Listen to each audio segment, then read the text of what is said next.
I don't know that anybody could imagine having a coworker walk into their place of employment with a gun and then see that gun pointed at them. Still an active scene here in a neighborhood not known for crime. You can see behind me the crime scene tape is still up. This new rule impacts basically every licensed business in our state. A former Decatur woman now calls the state home. She's back in Decatur now. She's wondering how things will be when she returns home. This new emergency order only applies to indoor consumption. Bars and restaurants can still do curbside pickup, phone in, carry out, and outdoor dining. Hundreds of people from around the nation have donated to the family to help pay for the funeral. And just today, a community yard sale to provide even more support. Decatur Police Chief Jim Getz says that his investigators are getting little to no help or information from witnesses and even the victims themselves. I'm just a regular guy. Every person has a story, even the regular guy. My name is John Allen. Guys like John Allen. And I graduated from Stephen Decatur High School in 1981. I was born and raised in Decatur. The latest chapter in the Decatur native story is one being written about around the nation. I was pulling into the Walmart in Weslaco, Texas, and I observed a young man in his mid to late 20s carrying an AK-47. While most would retreat from something like that and call 911, not knowing what the man's intentions were, Allen, an Army veteran, was not about to watch the story of innocent bystanders end while shopping. He jumped into action. You know, we have open carry in Texas. He placed his .45 automatic in his holster and made his way towards that gunman with a message for him. You're not going to shoot anyone in this store today. I'm not going to let that happen. Standing with a store security guard, Allen held the man at gunpoint, eventually convincing him to put down his AK-47. He was totally surprised. Got him to put the AK-47 down. He was very upset because I had destroyed his plans. I know you're trying to help, man. Can you please back up just a little bit more?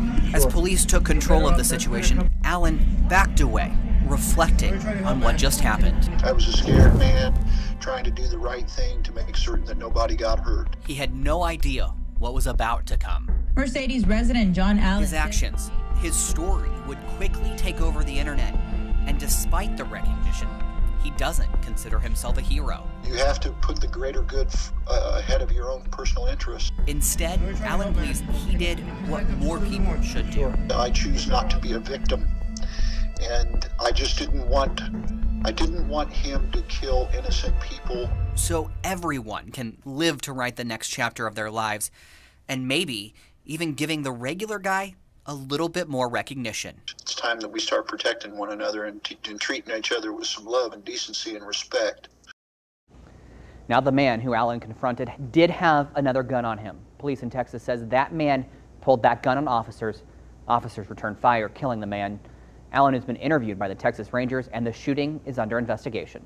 Live in the studio tonight, Chris Carter, WAND News.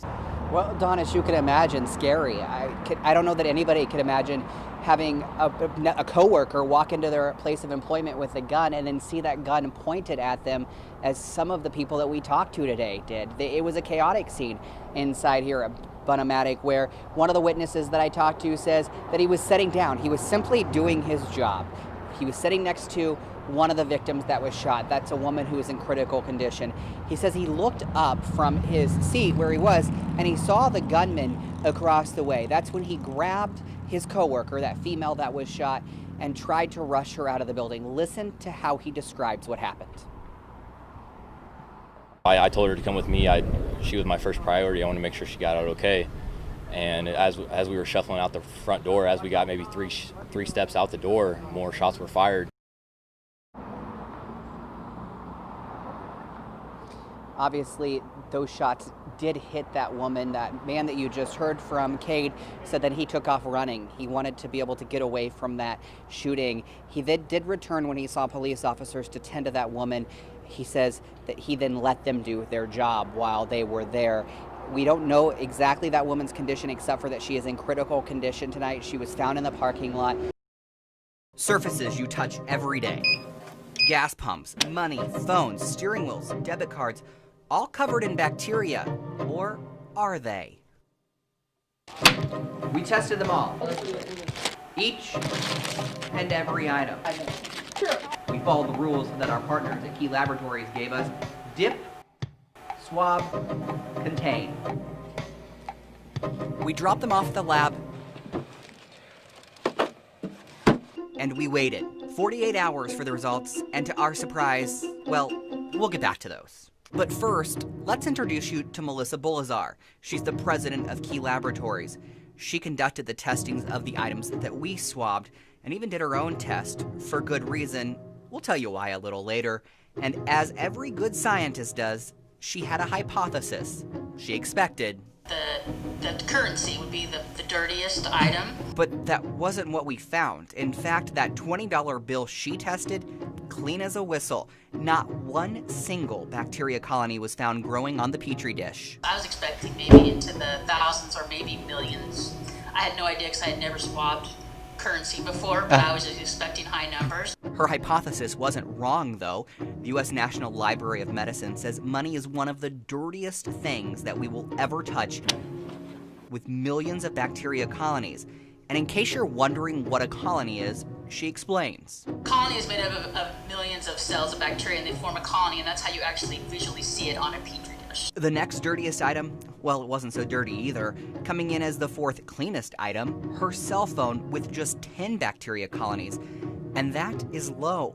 The Library of Medicine recently found more than 17,000 bacteria colonies on the phones of high school students. Bolazar thinks that maybe because of COVID concerns, we might be cleaning them more often. Everyone's more diligent in paying attention to every single thing that they're touching. Let's keep this countdown going. Coming in as the third dirtiest item, the steering wheel. Just 30 bacteria colonies, also a low number. The National Center for Biotechnology Information says you can expect about 670 bacteria colonies growing on your steering wheel. The fourth dirtiest item, the gas pump, just 170 colonies. That is beyond super low. Just a year ago, the website EcoWatch found on average more than 2 million bacteria colonies on gas pumps that it tested. There may be a reason for why our test found such a low number. When they're pumping their own gas, they're wearing gloves, or, they have just put hand sanitizer on, so I think everyone is, compounding the practice of sterilizing everything. And the dirtiest item we tested, Bolazar's debit card, with 1,000 bacteria colonies growing on it. The reason she thinks that is, I don't know if maybe sticking it inside the machines, and so many other people are doing that same thing, and there's, contamination inside the actual machines, or I don't know exactly why, but that was the hot spot on the items that I swabbed. We couldn't find a national average for debit cards, but the theme of our testing was cleanliness is alive and well in central Illinois. Oh, and remember those items that I swabbed myself?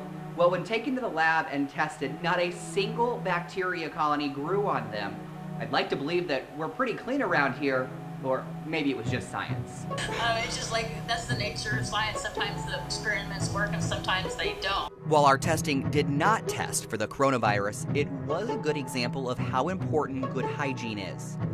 Even after this epidemic is over, hopefully everyone will still keep in the back of their minds to be conscious of everything that they touch. And that could be a good thing, as the way we live is changing amid a pandemic. Indicator Chris Carter, WAND News.